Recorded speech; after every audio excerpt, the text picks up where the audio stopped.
আজকে তোমাদের শুরু করব প্রথম চ্যাপ্টারটা mechanical properties of materials. Properties বলতে আমরা কি বুঝি? প্রপার্টিজ হলো a quality that defines a specific characteristics of materials, যার দ্বারা আমরা বা যে গুণের দ্বারা আমরা কোনো একটা ম্যাটেরিয়ালসকে স্পেসিফাই করতে পারবো যে ম্যাটেরিয়ালসটা কেমন, সে নরম না শক্ত, এলাস্টিক না প্লাস্টিক, ডিউরেবল, ডাকটাইল, এই ধরনের তাকে স্পেসিফাই করতে পারবো। অর্থাৎ দেখলে আবার আমরা দেখলে বা টেস্ট করলে বুঝতে পারবো তার প্রপার্টি বা সে কি ধরনের ম্যাটেরিয়ালস। এই ধরনের কোয়ালিটিকে বলা হচ্ছে বা এই ধরনের গুণাবলীকে বলা হচ্ছে প্রপার্টি। যে কোনো ম্যাটেরিয়ালসের অনেকগুলো প্রপার্টি থাকে, তার মধ্যে যেমন ধরো ফিজিক্যাল প্রপার্টি হতে পারে, যেটা আমরা ফিজিক্যালি অর্থাৎ চোখে দেখে নাড়াচাড়া করে হাতে ধরে আমরা সেটার প্রপার্টি নির্ণয় করতে পারি, সাইজ, শেপ, এই জিনিসগুলা, এগুলোকে বলে ফিজিক্যাল প্রপার্টিজ। মেকানিক্যাল প্রপার্টিজ আছে। মেকানিক্যাল প্রপার্টিজ বলতে যেগুলোকে আমরা অবশ্যই তাকে ভাঙতে হবে মানে কি, তার চেহারাকে ডিস্ট্রয় করে তারপর একটা চেষ্টা করতে হবে, সেটাকে বলছে মেকানিক্যাল প্রপার্টিজ। যান্ত্রিক যেটা আমাদের গুণাবলী, অবশ্যই সেটা সে কম্প্রেসিভ স্ট্রেংথ করে, আমরা টেনজাইল স্ট্রেংথ করি, বিভিন্ন করে এগুলা তার প্রপার্টিগুলো আমরা ইলাস্টিসিটি, এগুলো আমরা দেখি, এগুলো বলে হচ্ছে মেকানিক্যাল প্রপার্টিজ। তারপরে কেমিক্যাল প্রপার্টিজ থাকতে পারে কোনো ম্যাটেরিয়ালসের, কেমিক্যালি সে কিরকম রিঅ্যাক্ট করে সেটা। থার্মাল প্রপার্টিজ হতে পারে, ম্যাগনেটিক প্রপার্টিজ হতে পারে, ইলেকট্রিক্যাল প্রপার্টিজ থাকতে পারে। অর্থাৎ একটা ম্যাটেরিয়ালসের বিভিন্ন ধরনের প্রপার্টি থাকে তাকে স্পেসিফাই করার জন্য। তো আমরা শুধু আলোচনা করব আমাদের চ্যাপ্টারে, আমরা শুধু মেকানিক্যাল প্রপার্টিজ অফ ম্যাটেরিয়ালস নিয়ে আলোচনা করব। তো মেকানিক্যাল প্রপার্টিজ, আমরা যেহেতু ইঞ্জিনিয়ার, অথবা আমাদের ইঞ্জিনিয়ারিং প্রপার্টিটা সাথে মেকানিক্যাল প্রপার্টিজ সবচেয়ে বেশি রিলেটেড, আমরা এটা নিয়ে আমরা কথাবার্তা আজকে বলবো। তো মেকানিক্যাল প্রপার্টিজের মধ্যে যে প্রপার্টিগুলো আমরা নর্মালি দেখি সেটা হচ্ছে, প্রথম আছে স্ট্রেংথ, তারপর আছে ইলাস্টিসিটি, তারপরে আছে প্লাস্টিসিটি, তারপরে আছে ডাক্টিলিটি, তারপরে আছে মেলিয়েবিলিটি, তারপরে brittleness, stiffness, toughness, resilience, fatigue, hardness এবং ক্রি। এই মোটামুটি 12টা পয়েন্ট নিয়ে আমরা আজকে আলোচনা করব। প্রথম যেটা আসছে সেটা হলো স্ট্রেংথ। স্ট্রেংথ কি জিনিস? স্ট্রেংথ হলো, it is the property of A material that represents it's ability to resist internal force or stress. অর্থাৎ একটা বস্তু সে কতটা ফোর্সকে রেজিস্ট করতে পারে ইন্টারনালি, তার অভ্যন্তরীণ গুণাবলী দ্বারা, সেটাই তার স্ট্রেংথ। এটা মানুষের ক্ষেত্রেও আমরা এটা প্রয়োগ করতে পারি। আমরা একটা মানুষকে স্ট্রং বলি বা তার স্ট্রেংথ বেশি বলি, কারণ কি? কারণ হচ্ছে সে মানুষটা যদি অধিক আঘাত সহ্য করার মতো ক্ষমতা থাকে, তাকে আমরা বলি মানুষটা স্ট্রং। অথবা যে কোনো স্ট্রেস নেওয়ার মতো তার যদি ক্যাপাবিলিটি থাকে, স্ট্রং, সেটা মানসিক হতে পারে, শারীরিক হতে পারে। আমরা বলি একটা লোক খুব মানসিকভাবে সে খুব স্ট্রং, তার স্ট্রেংথ, মেন্টাল স্ট্রেংথ খুব বেশি। তার মানে কি, সে মানসিক যত চাপ আছে সে চাপটা অধিক চাপ নেওয়ার মতো ক্যাপাবিলিটি তার আছে বলে তাকে আমরা বলি মেন্টালি স্ট্রং অথবা মেন্টালি স্ট্রেংথ বেশি তার। এরকম ম্যাটেরিয়ালসেরও এরকম তার অভ্যন্তরে যে গুণাবলীর দ্বারা, যে প্রপার্টির দ্বারা সে এই স্ট্রেসকে রেজিস্ট করতে পারে, সেটাকে আমরা বলবো তার স্ট্রেংথ বা স্ট্রং ম্যাটেরিয়াল। সেকেন্ড যেটা আসছে সেটা হচ্ছে ইলাস্টিসিটি। ইলাস্টিসিটি আমরা জানি যে কোনো একটা ম্যাটেরিয়ালসকে যদি আমরা ফোর্স অ্যাপ্লাই করি, তাহলে সে তার সাইজটাকে পরিবর্তন হতে পারে, কিন্তু যদি আবার লোডটা সরাই নেই আমরা, তখন সে আবার আগের জায়গায় ফিরে আসে। যদি কোনো ম্যাটেরিয়ালসের এই ধরনের প্রপার্টি থাকে, তখন সে ধরনের ম্যাটেরিয়ালসকে আমরা বলি ইলাস্টিক ম্যাটেরিয়ালস। আমি আবার বলছি যে একটা ম্যাটেরিয়ালসে যখন ফোর্স অ্যাপ্লাই করব, তখন তার চেহারার পরিবর্তন হবে, দৈর্ঘ্য পরিবর্তন হতে পারে, প্রস্থ, আকার, যে কোনো দিকে পরিবর্তন হতে পারে। আবার যদি আমরা লোডটাকে আবার সরিয়ে নেই, সমপরিমাণ লোডকে সরিয়ে নেই, তাহলে সে আবার আগের জায়গায় ফিরে আসবে। এই ধরনের ম্যাটেরিয়ালসকে বলবো আমরা ইলাস্টিক ম্যাটেরিয়ালস, এবং এই ধরনের প্রপার্টিকে আমরা বলবো ইলাস্টিসিটি। এরপরে যেটা আসছে সেটা হচ্ছে প্লাস্টিসিটি। এটা হলো জাস্ট ইলাস্টিসিটির বিপরীত। প্লাস্টিসিটিতে হবে কি, একটা ম্যাটেরিয়ালস যখন আমরা লোড অ্যাপ্লাই করব, সে তার আকার আয়তন যাই হোক এটা পরিবর্তন করবে, কিন্তু লোড সরিয়ে নিলে সে আর আগের জায়গায় ফিরে আসবে না, অর্থাৎ সে পার্মানেন্ট ডিফরমেশন হয়ে যাবে তার। এই ধরনের ম্যাটেরিয়ালস বলো প্লাস্টিক ম্যাটেরিয়ালস বলি আমরা। Plastic materials, elastic materials load সরিয়ে নিলে আগের জায়গায় ফিরে আসবে, আর প্লাস্টিকে ফিরে আসবে না। এটা হলো এই দুটোর মধ্যে পার্থক্য বলি, আর দুটা বৈশিষ্ট্যর বৈপরীত্য যেটাই বলি আমরা। ফোর্থ যেটা আছে সেটা ডাক্টিলিটি। ডাকটাইল ম্যাটেরিয়াল কাকে বলি আমরা? আমরা যে মাইল্ড স্টিল ব্যবহার করি বলি ডাক্টিলিটি এত হতে হবে, বা ডাক্টিলিটি খুব ডাকটাইল। ডাক্টিলিটি হচ্ছে the ability of materials deform in the plastic range without breaking, অর্থাৎ তাকে আমি ইচ্ছা মতো বাঁকাতে পারবো, ইচ্ছা মতো ডিফর্ম করতে পারবো, কতদূর পর্যন্ত? একটা প্লাস্টিক রেঞ্জ পর্যন্ত, কোনো ব্রেকিং ছাড়া ভাঙবে না।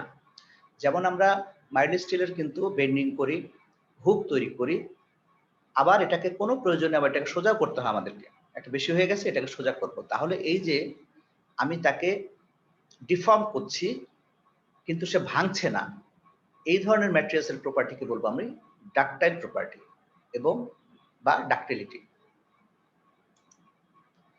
এরপরে আসছে হচ্ছে মেলিয়াবিলিটি। মেলিয়াবিলিটি হলো this property permits plastic deformation of A materials when subject to compression. Materials that can be hammered into thin sheets are malleable materials. আমি যদি কোনো ম্যাটেরিয়ালসকে পিটিয়ে বা আঘাত করে একেবারে লম্বা করে ফেললাম, পার্মানেন্ট ডিফরমেশন, যেমন আমরা লোহা তামা আমরা দেখি যখন কামারের কাছে নিয়ে যাই তখন তারা পিটিয়ে পিটিয়ে পিটিয়ে পিটিয়ে এটাকে পাতলা পাতে পরিণত করে। এই ধরনের যে প্রপার্টি থাকবে যে ম্যাটেরিয়ালস, তাকে আমরা বলবো মেলিয়েবল ম্যাটেরিয়ালস। তাকে থিন শিটে পরিণত করা যাবে, ব্রেক হবে না, এর মধ্যে সে ভাঙবে না। এরপর আছে ব্রিটেলনেস। ব্রিটেলনেস তার উল্টা, তুমি তাকে আঘাতই করতে পারবে না, আঘাত করলে সে করবে কি, সে ভেঙে যাবে, একে বলে ব্রিটেল, গ্লাস যেমন। The opposite property of malleability is brittleness. একটা হলো ব্রিটেল, একটা হলো মেলিয়েবল, দুটো জিনিস। আবার ব্রিটেলনেসটা কিছু ডাকটাইলেরও কিছুটা বৈপরীত্য, কারণ ডাকটাইল ম্যাটেরিয়াল যেমন আমরা তাকে ডিফর্ম করতে পারি উইদাউট ব্রেকিং, কিন্তু ব্রিটেলকে আমরা ডিফর্ম করতে পারবো না, কারণ সে তার আগে ভেঙে যাবে, এটাকে বলে ব্রিটেল ম্যাটেরিয়ালস। স্টিফনেস। Stiffness হচ্ছে the term stiffness designates the resistance of a material to deform in the elastic range. একটা ম্যাটেরিয়াল কতটা স্টিফ হবে সেটা ডিপেন্ড করতে পারবে যে ইলাস্টিক রেঞ্জের মধ্যে সে কতটা ফোর্স রেজিস্ট করতে পারছে, রেজিস্ট্যান্স ইলাস্টিক রেঞ্জের মধ্যে। কিন্তু এটা স্টিফনেস হচ্ছে ইলাস্টিক রেঞ্জ। ব্যাপারটা কেমন? ব্যাপারটা হচ্ছে যে একটা ম্যাটেরিয়ালসের আমরা স্ট্রেসের ডায়াগ্রাম যদি অঙ্কন করি,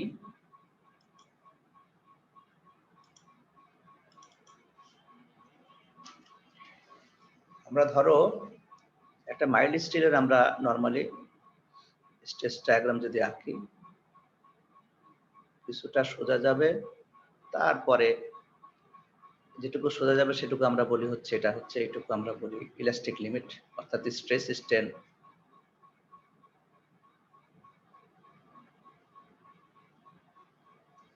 এখানে গিয়ে একটা জায়গায় গিয়ে ইল্ড পয়েন্ট আসবে, আমি এগুলো পরে আলোচনা করব।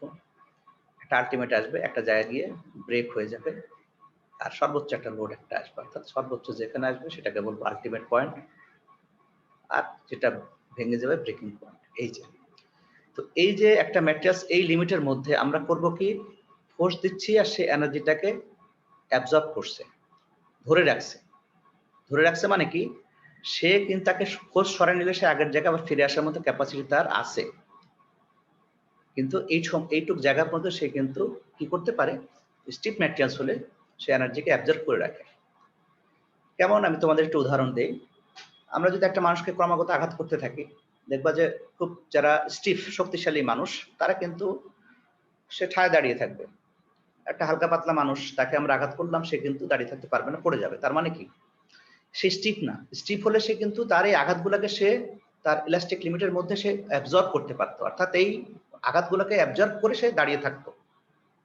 এই যে অ্যাবজর্বিং ক্যাপাসিটি, কোন লিমিটের মধ্যে? ইলাস্টিক লিমিটের মধ্যে। সেটাকে বলছি আমরা এইটা স্টিফনেস, স্টিফ ম্যাটেরিয়াল।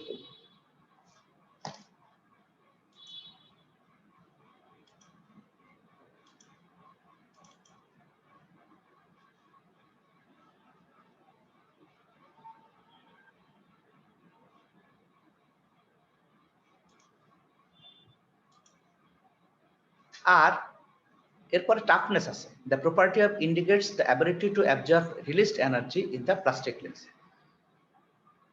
আগে একটু কথা অ্যাড করি। আগে হচ্ছে সে ক্যাপাসিটি, সে ইলাস্টিক রেঞ্জের মধ্যে সে এনার্জি অ্যাবজর্ব করতে পারে, সে রিলিজও করতে পারবে সেটা। আর টাফনেস হলো the property indicate the ability to absorb energy in the plastic range.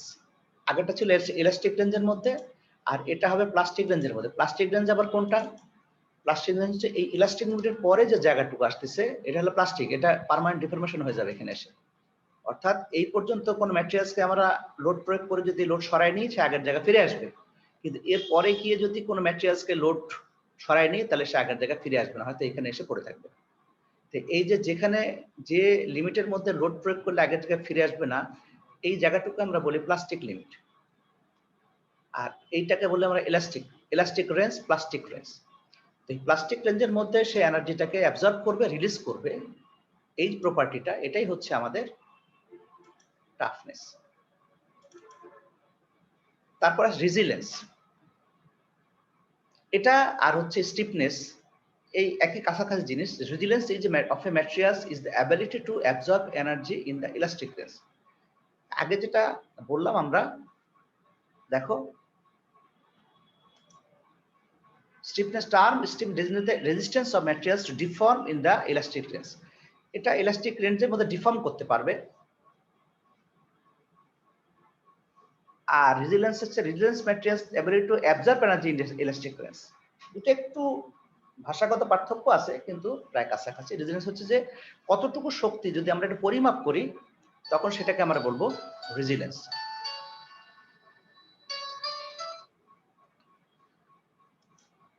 অর্থাৎ সেটা মাপার পরিমাপের পদ্ধতি কি? পদ্ধতি হলো এই যে ইলাস্টিক রেঞ্জের যে জায়গাটুকু, এটা যদি আমরা এটাকে স্ট্রেন পাই, এদিকে স্ট্রেস পাই, তাহলে এটুকুর পরিমাণ কত হয়? পরিমাণ হবে হচ্ছে হাফ ইন্টু ভূমি, ভূমি হলো স্ট্রেন ইন্টু স্ট্রেস, অর্থাৎ স্ট্রেস আর স্ট্রেনের অর্ধেক। এটাই হচ্ছে রেজিলেন্স। অর্থাৎ রেজিলেন্সকে পরিমাপ করা যাচ্ছে, আমাদের পরিমাপ করতে পারি আমরা resilience.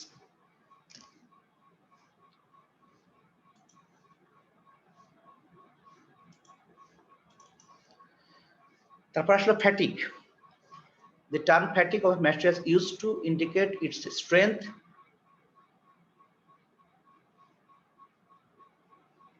in resisting repeated stress.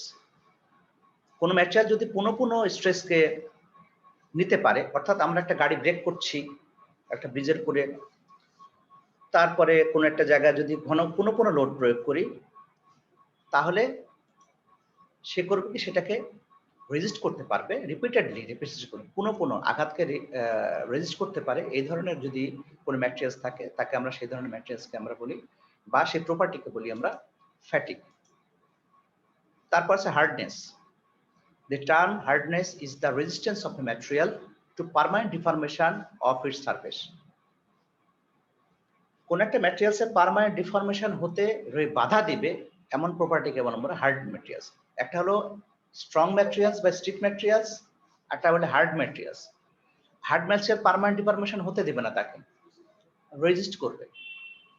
Resistance to material, অর্থাৎ তাকে ভাঙতে দিবে না, ভাঙবে না। আমরা যতই আঘাত করি, সেই ম্যাটেরিয়ালসটা ভাঙবে না। এই ধরনের প্রপার্টিকে বলা আমরা বলবো হার্ড ম্যাটেরিয়াল, বা এই প্রপার্টিকে বলবো হার্ডনেস। আরেকটা আছে ক্রিপ। কিছু ম্যাটেরিয়ালস আছে লং টার্ম, অর্থাৎ সময়ের সাথে সাথে অনেক দিন পরে, 10 বছর, 20 বছর, 30 বছর পরে তার কিছু পরিবর্তন ঘটে, কিছু ডিফরমেশন হয়। এই ধরনের টাইম ডিপেন্ডেন্ট ডিফরমেশনকে আমরা বলবো ক্রিপ। শর্ট টাইম যেটা ডিফরমেশন হয় সেগুলো এক জিনিস, কিন্তু লং টার্ম একটা বিল্ডিং 50 বছর পর গিয়ে তুমি বুঝবা যে এই বিল্ডিং এটা এতটুকু সেটেল করছে। এই যে লং টার্ম পরে যে সেটেলমেন্ট বা যে পরিবর্তনটা হবে, সেইটাকে আমরা বলছি কি ক্রিপ। এই গেল মোটামুটি আমাদের মেকানিক্যাল প্রপার্টিজ অফ ম্যাটেরিয়ালস।